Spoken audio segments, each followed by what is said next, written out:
율리아나와 프란치스칸 책 읽기. 제속 프란치스칸 성인전 2. 우리 시대를 위한 여인, 헝가리의 엘리사벳 성녀, 권숙의 히아친타 OFS 편역, 한국 제속 프란치스코회 출판부. 10장 완전한 기쁨. 루드비히 백작이 죽었을 때 아내 엘리사벳 백작 부인도 함께 죽었다. 이제 회개하는 자매가 되어 남은 생애의 전면에 나서게 될 것이다. 그리고 외로움과 버림받음에 대한 응답은 감사의 노래, 주 찬미가 될 것이다. 튀링겐 영주의 권력과 부가 있는 아내로서의 삶은 끝나고 자신이 지닌 권력의 실제적인 근원이었던 남편을 잃은 후 모든 권리와 부를 빼앗기고 굴욕을 당하게 되는 삶으로 옮겨가면서 놀라운 사랑을 증거하게 된다. 백작 가족은 슬픔 속에서 한동안 한마음이었지만 서서히 문제들이 나타나면서 곧 결속은 깨어지고 엘리사벳은 세 자녀와 함께 집 없이 가난 속에 내버려지게 된다. 이젠 투르드는 엘리사벳에게 닥친 불행을 이렇게 증언했다. 남편이 죽은 후 엘리사벳은 시동생이 아직 어렸던 탓으로 남편의 몇몇 부하에 의해 성에서 그리고 남편의 유산으로 받은 모든 재산도 박탈당한 채 쫓겨났다. 그래서 그녀는 그 성 아래에 있는 마을로 들어가서 한 여인숙의 마당에 있는 초라한 헛간으로 들어갔다. 그곳에다 집주인은 그릇과 집안 살림살이를 보관하고 돼지를 치고 있었다. 이때 일어난 일이 그녀의 일생 가운데 가장 모호하고 가장 논쟁이 분분한 부분 가운데 하나이다. 그러나 우리는 자료들을 근거로 이 이야기를 다시 엮어볼 수 있다. 오랫동안 내려온 전통적인 해석은 그녀가 남편의 가족으로부터 바르트부르크에서 쫓겨났다고 보는 것이다. 반면에 현대 역사가들은 부당한 음식에 대해 자신의 양심을 따르기 위해 그리고 프란치스칸 가난에 헌신하기 위해 남편 가족의 압박을 받고 있던 그녀가 자신의 부유한 생활을 떠났다고 믿는다. 그러나 이러한 해석들이 잘못되었다고 확신한다. 이 사건들은 약간의 예비 설명이 필요하다. 먼저 우리는 루드비히가 자신의 자선을 위해 나누어 주는 것에 관해 엘리사벳에게 정권을 주었고 그리고 그녀는 그가 없던 1226년 기근 동안 그 권한을 최대한 행사했다는 것을 기억해야 한다. 사실 후이스켄스는 그녀가 이 시기 동안 섭정인으로서 실제로 활동했다고 믿었다. 그녀는 이전에 이미 자신이 받은 남편의 유산을 자기 마음대로 운영할 수 있었다. 이것은 튀링겐에서는 살아있는 통치자의 아내로서는 다소 전통과 다른 것이었다. 틀림없이 그녀는 루드비히가 십자군 원정을 떠났을 때 동일한 권한을 누렸을 것이다. 많은 귀족들과 몇몇 백작 가족은 조세 정책의 불공평과 조세 징수자들의 속임수, 그리고 어쩌면 불이한 토지 획득에 대해 정의롭게 공공연히 반대하는 엘리사벳에게 분노했다고 이젠 트루드는 한두 번 말하고 있다. 그녀는 자신의 생각대로 실행할 권한이 있었던 것이다. 또한 우리는 루드비히의 가장 충성스런 부하 가운데 많은 이가 그와 함께 성지로 떠났다는 것을 알고 있다. 그가 죽은 후 엘리사벳은 아무런 후원 없이 있었을 것이다. 남아있는 부하들 중 많은 이는 그녀가 남편의 유산을 자유롭게 직접 운영하게 되면 수입으로 들어오는 돈을 더욱 탕진하지 않을까, 그리고 조세 징수를 방해하지 않을까 두려워했을 것이다. 엘리사벳은 결혼 생활 동안 해왔던 대로 남편의 유산을 계속 운영하길 기대했을 것이 틀림없다.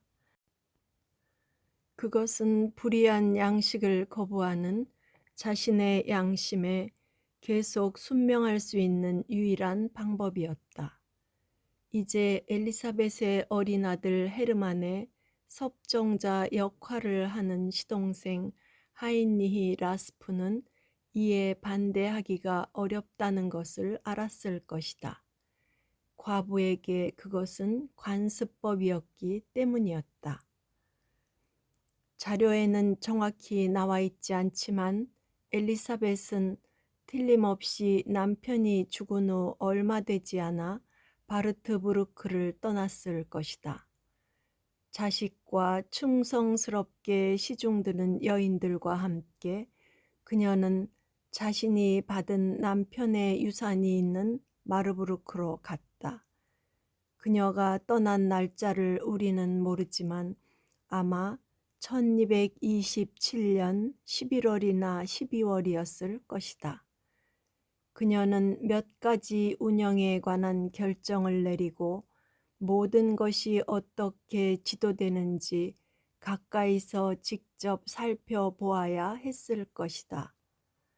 또한 그곳은 그녀가 슬퍼하면서 과거에 남편이 죽게 되면 지키기로 약속했던 극기 생활을 어떻게 살아야 할지 결정하면서 지낼 수 있는 조용한 곳이었을 것이다.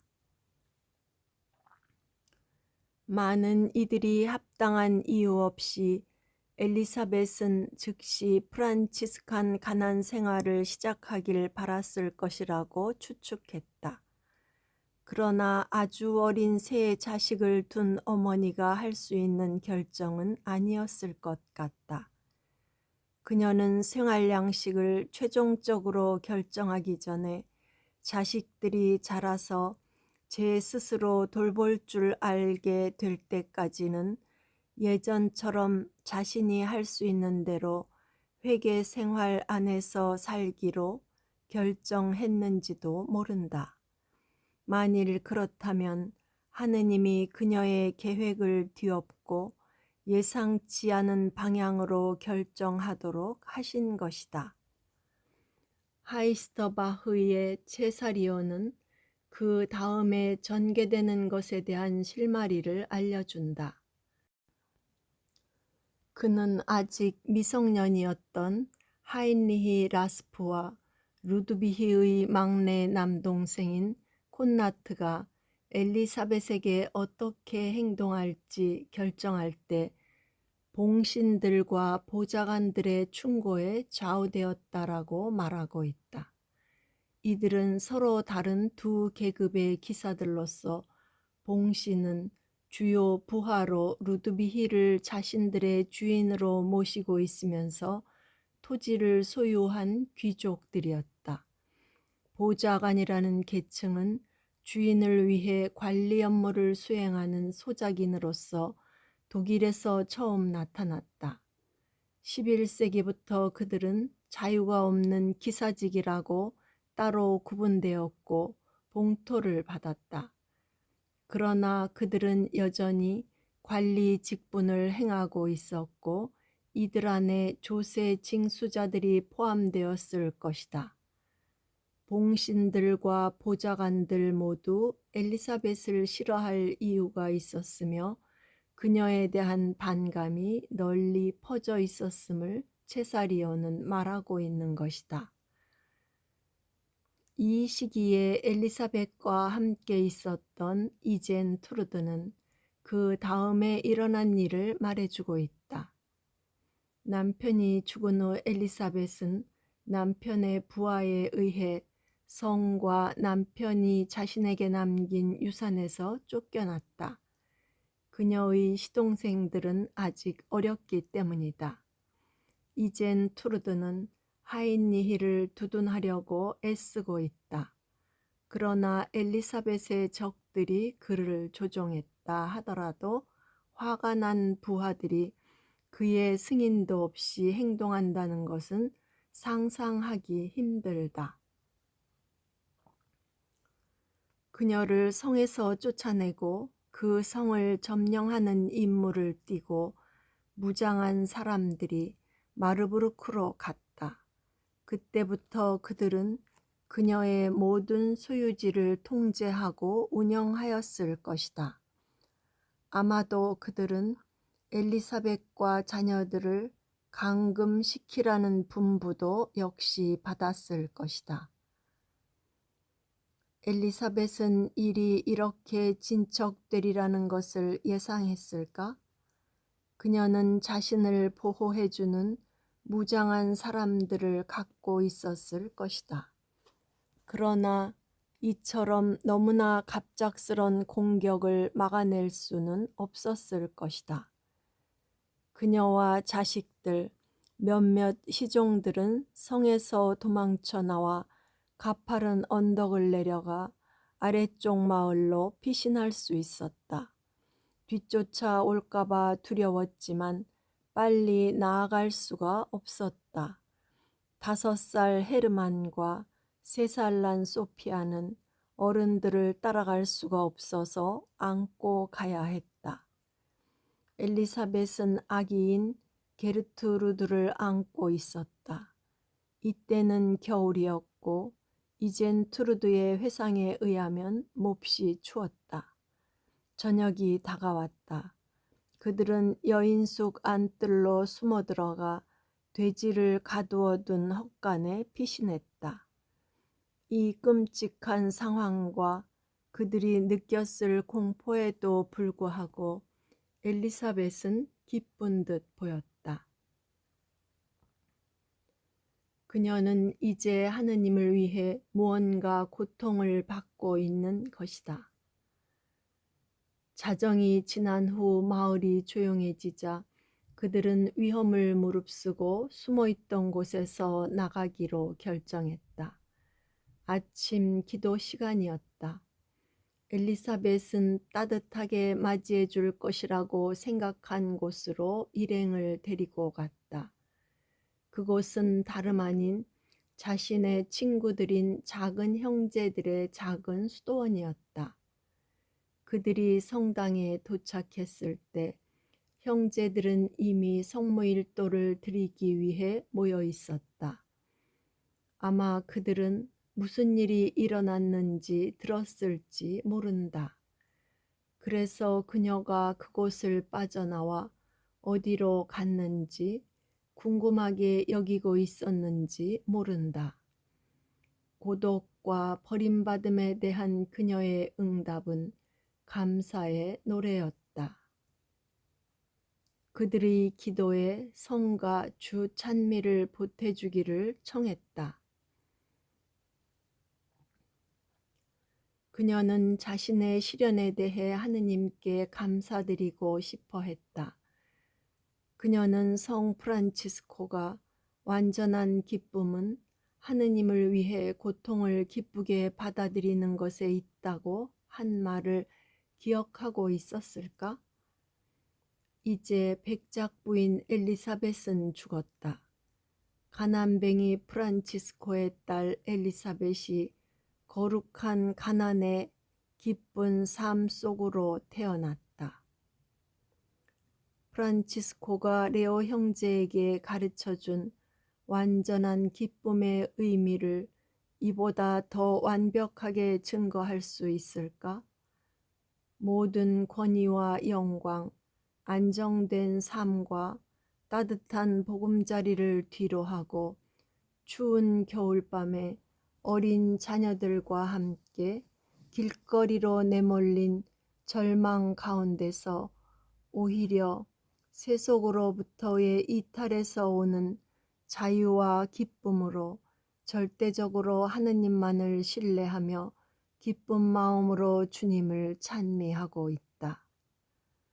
그 다음 날 엘리사벳은 자신들을 받아주기를 바라면서 마을에 알고 지내던 귀족들과 부자들의 집으로 갔다. 그러나 아무도 감히 받아들이려고 하지 않았다. 그들은 새 지주를 두려워하고 있었다. 그래서 형제들의 성당이 그들의 피신처가 되었지만 수도원은 그들을 수용하기엔 너무나 협소했다.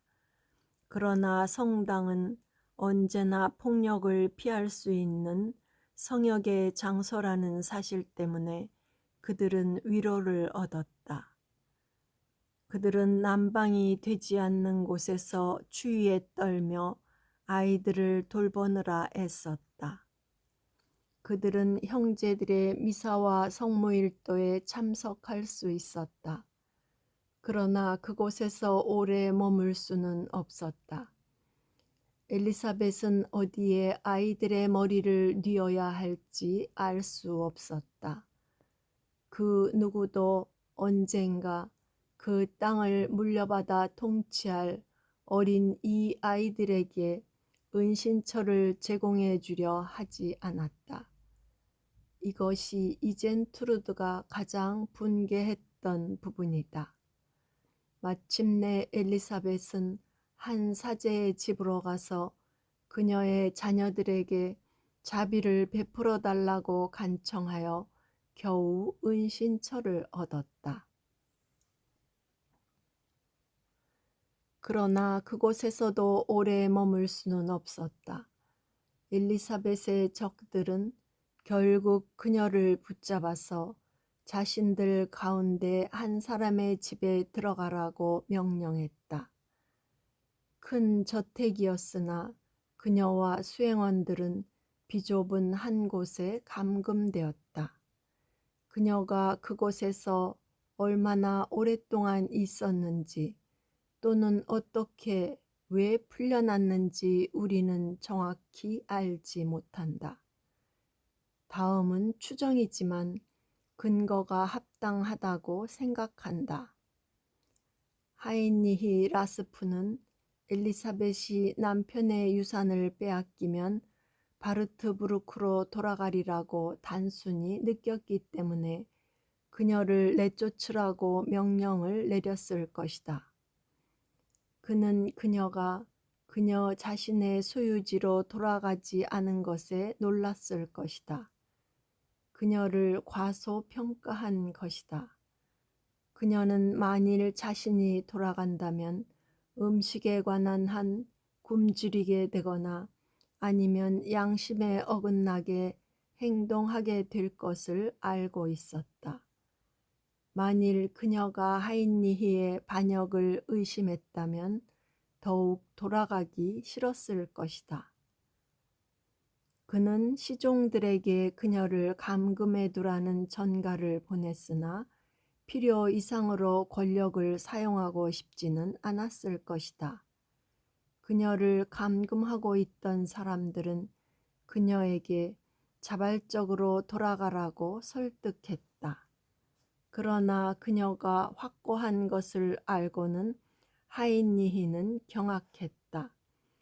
엘리사벳은 몇몇 귀족들에게 미움을 받고 있었음에도 불구하고 다른 많은 사람들 사이에는 널리 알려져 있어서 원하기만 하면 많은 군중을 모아들일 수도 있었다. 마르부르크와 아이제나흐 사이에 전갈이 오가는데 몇 주일이나 걸렸을 것이다. 결국 하인리히는 그녀를 풀어주라는 명령을 내렸다. 어쨌든 간에 엘리사벳, 그녀의 자녀들, 시종 부인들은 풀려났다. 여기서 우리는 비참한 처지에 빠져 있으면서 한 엘리사벳의 유일한 표현을 듣게 된다. 그들이 떠날 때 엘리사벳은 자신에게 피난처를 제공해 주었던 벽을 보고 감사해하고는 덧붙여 말했다. 나는 그 사람들에게도 기쁘게 감사하고 싶다. 이유는 모르겠지만. 그들은 다시 자신들의 더러운 피신처로 되돌아갔다.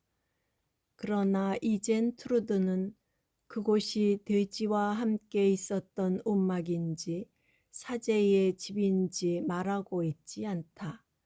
그러나 그들이 이들 중 첫 은신처에서 오래 머물렀으리라고는 거의 상상하기 힘들다. 엘리사벳은 분명히 더 이상 방해받거나 위협받지 않았다. 고통과 굶주림의 이 시기 동안 역설적이지만 엘리사벳은 하느님으로부터 내버려졌다는 느낌이 더 이상 들지 않았다. 사순절 어느 날 그녀는 성당에서 무릎을 꿇고 있을 때 너무나 병약해서 벽에 기댄 채 제단을 향해 눈을 고정시키고 있었다. 그녀와 함께 있었던 이젠 트루드는 그녀가 신비 체험을 하고 있다고 느꼈다. 초라한 움막으로 돌아오자 엘리사벳은 조금 먹었으나 너무 현기증이 나서 벽에 기대야만 했다. 그런 후 곧 그녀는 쓰러져 이젠 트루드가 그녀를 양팔로 잡았다. 다른 사람들은 밖에 나가 있었고 이젠 트루드만 그녀와 함께 앉아 있었다. 잠시 후에 창 쪽을 바라보고 있던 엘리사벳은 눈을 뜨고 부드럽게 웃기 시작했다. 얼마 후에 그녀는 눈을 감고 울기 시작했다. 이렇게 울고 웃기를 끄기도 시간까지 반복했다. 그런 후 잠시 침묵하다가 그녀는 갑자기 말했다. 그러니 주님, 당신은 저와 함께 계시기를 원하시고 저도 당신과 함께 있고 싶으며 절대로 당신에게서 떨어지길 원치 않습니다. 그녀가 제정신으로 돌아오자 이젠 트루드는 그녀에게 누구와 이야기하고 있었느냐고 물었다. 그녀는 대답했다. 나는 하늘이 열리고 다정하신 주 예수님이 나를 향해 몸을 굽히시고 나를 둘러싼 많은 어려움과 환난에 대해 나를 위로해 주셨어요. 내가 그분을 보고 있을 때 나는 기쁨에 차 웃었어요. 그러나 그분이 떠나시려는 듯 얼굴을 돌리실 때 나는 울었어요. 그분은 나를 불쌍히 여기시어 다시 당신의 천상 얼굴을 나에게 돌리시며 네가 나와 함께 있길 원하면 나는 너와 함께 있겠다 라고 말씀하셨어요. 바로 이때 그녀가 말을 했던 것이라고 설명했다. 엘리사벳은 하느님으로부터 자신의 곤경에 대한 답을 들었고 마침내 하느님과 온전히 결합되었다. 이젠 트루드는 엘리사벳에게 이전에 성당에 가서 성체 거양 때 체험한 환시에 대해 말해달라고 청했지만 그녀는 말하려 하지 않았다. 그때 내가 본 것을 드러내지 않는 것이 좋겠어요. 그때 나는 가장 큰 기쁨을 받았고 하느님의 놀라운 비밀을 보았다는 것만 알고 있으세요. 라고 말했다. 엘리사벳은 밤낮으로 많은 시간을 아이제나흐의 성당에서 보냈다. 적어도 여기서는 아무도 감히 저를 쫓아내지 못하겠지요. 이곳은 주님의 것이고 주님만이 저의 주인이시니까요. 그러나 큰 믿음과 사랑 안에서도 그녀의 슬픔과 시련은 점점 커갔다.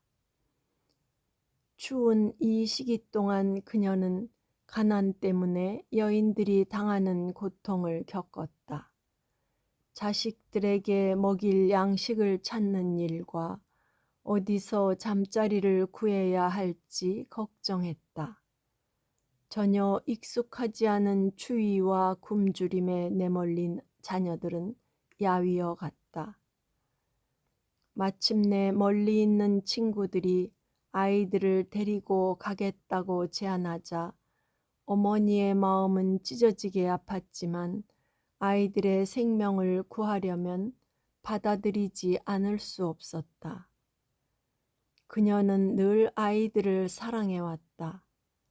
그리고 외로운 고아들에게 그녀가 얼마나 각별한 돌봄과 기쁨을 주었는지 우리는 보았다. 이제 그녀는 마지막 남은 인간적 위로인 자식을 포기하고 천상 아버지의 명에 따라 내놓아야 했다. 이렇게 하는 것이 자식들에게도 유익할 뿐만 아니라 그들의 고통을 보면 자신은 더욱 세상에 매이게 될 것이고 하느님의 뜻에 불평하게 될지 모르기 때문이다. 그녀의 승낙하에 어린 자식들은 하나씩 하나씩 적들의 눈을 피해 죽은 아버지의 영지 외곽으로 떠나갔다고 어떤 전기 작가는 말하고 있다. 그러나 실제로 아이들이 바르트부르크나 크로이츠베르크로 보내졌을 것이라고 본다. 이젠 트루드가 그들은 먼 곳으로 보내졌다고 말하고 있지만 하인리히 라스프로서는 튀링겐 후계자와 그의 자매들이 오두막에 사는 생각을 받아들이고 싶지 않았을 것이고 그들이 집에 돌아오길 원했기 때문이다. 어쨌든 이것이 엘리사벳에게는 후에 있을 자녀와의 영원한 이별을 준비하는 과정이 되었을 것이다. 신심이 깊은 사람들의 눈에는 수도자들이 선택한 가난이 칭찬할 만한 것으로 보이겠지만 자식을 내려놓는 이 가난은 매우 다른 의미로 더한 가난이었다. 그럼에도 실제적인 가난은 여전히 천시되었다. 이 가난은 엘리사벳을 위해 마련된 하느님의 섭리였다. 그녀에게 그 가난이 강요되지 않았더라면 그녀는 하느님께서 그녀에게 요구하신 마지막 발걸음을 내디딜 줄 몰랐을 것이다. 그 순간 그녀는 예수님께 말했다. 저는 당신과 결코 떨어지고 싶지 않습니다. 그녀는 되돌아 설 수 없다는 것을 틀림없이 알았을 것이다. 그녀는 예수님의 고통에 결합되어 오로지 그분만을 위해 살아갈 것이다. 이제 그녀는 사랑하는 어린 자식들이 안전할 것이라 믿고 하느님이 주시는 모든 것을 견딜 수 있을 것이라고 생각했다. 그래서 비록 자기 일상의 필요도 충족시킬 수 없었지만 보잘것없는 한 끼의 식사도 자신보다 더 비참한 사람들과 나누었다.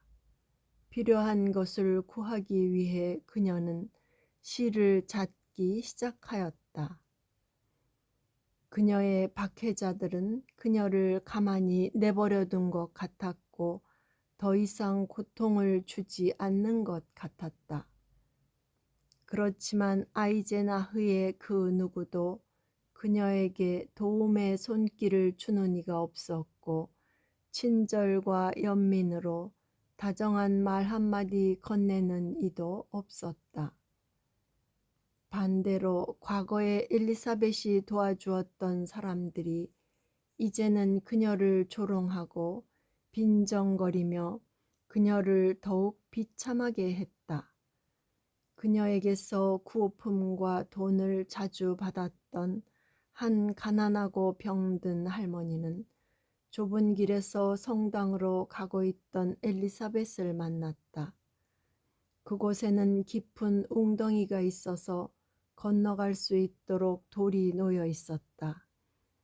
그 가난하고 늙은 할머니는 길을 내주기 싫어 복된 엘리사벳을 진흙탕 속으로 밀어버렸다. 옷을 입은 채 빠져버린 엘리사벳은 온통 진흙 투성이가 되어버렸다. 그녀는 이 일을 인내심 있게 참고 마음껏 웃으며 일어나서는 기쁘게 옷을 씻었다. 엘리사벳은 시동생과 타협할 수 있는 희망이 전혀 없다고 느끼고 외가 쪽 독일 친척들에게로 돌아섰다. 이모인 메크틸드에게로 향했다. 그녀는 며칠 걸리는 거리에 있는 프란코니아의 키칭겐 베네딕토 수도원 원장이었다. 메크틸드는 기꺼이 그녀를 도와주고자 하면서 그녀를 남동생, 즉 엘리사벳의 외삼촌인 에르베르크 밤베르크 주교에게 데리고 갔다. 그는 그녀를 친절하게 맞아들이며 그녀의 어려움을 해결해 주려고 했다. 그러나 엘리사벳은 그가 택한 방법을 알고는 경악했다.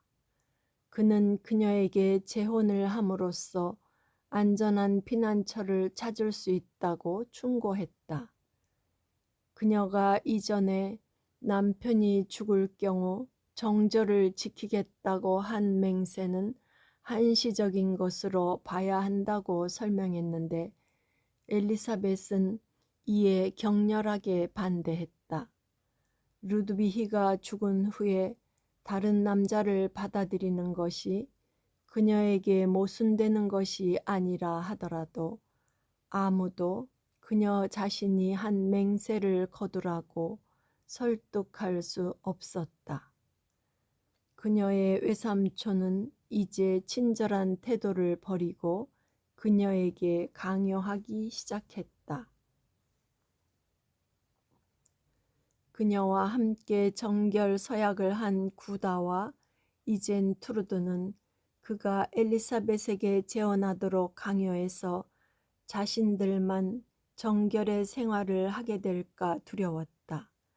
그러나 엘리사벳은 그들을 다음과 같이 안심시켰다. 하느님께 대한 나의 믿음은 흔들리지 않아요.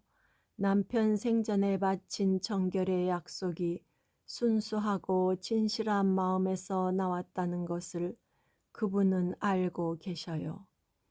나는 친구들의 마음을 기쁘게 하는 것이라면 혹은 하느님이 나에게 다른 계획을 드러내시지 않는다면 등의 조건 하에 맹세를 한 것이 아니지요. 남편이 죽은 후에는 온전히 정결을 지키겠다는 절대적인 맹세를 한 것이에요. 만일 피해갈 다른 방법이 없다면 나는 몰래 내 코를 잘라버릴 거예요. 그렇게 흉하게 불구가 되면 아무도 나를 두고 더 이상 마음을 쓸 필요가 없을 테니까요. 강한 신념과 확신에 차서 말하였지만 외삼촌의 끈질김에 마음이 산란하여 그녀는 깊은 슬픔에 빠졌다. 그 후 다시 평화를 찾은 그녀는 제대 앞에 무릎을 꿇고 과부들의 위로자 성부께 늘 그렇게 해주셨듯이 언제나 자신과 함께 해주시기를 기도했다. 우리는 그녀가 몇 차례 순례를 했다는 이야기를 듣게 되는데 바로 이 시기였을 것이다. 그녀는 어느 성인의 무덤을 찾아가 기도하기도 하였고 안덱스에 있는 외가 쪽 조상들의 성을 방문하기도 했다. 이곳은 바바리아와 타이로를 가르는 높은 산 위에 있었는데 그 당시 베네딕토 수도원으로 막 바뀌어 있었다.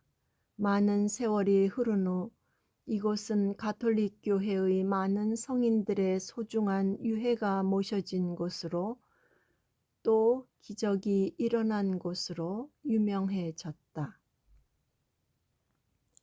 결국 그녀의 외삼촌은 그녀가 제정신으로 되돌아올 때까지 프랑코니아 북부에 있는 풋라흐 강 위에 있는 자신 소유의 포텐스타인 성에 그녀를 데리고 가서 머무르게 했다. 단도직입적으로 말하면 이야기 제공자인 이젠 투르드는 우리에게 직접 말하고 있지 않지만 엘리사벳은 또다시 감옥에 갇힌 것이다.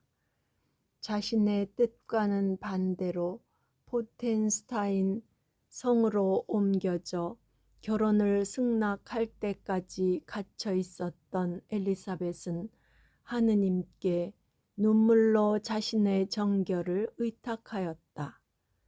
그 후 주교는 그녀에게 남편의 유고를 맞이하러 밤베르크로 돌아오게 하여 결국 풀려나게 된다. 이번에는 어떤 면에서 사랑하는 남편 루드비히가 그녀를 구출해 주게 된다. 구독과 좋아요는 힘이 됩니다.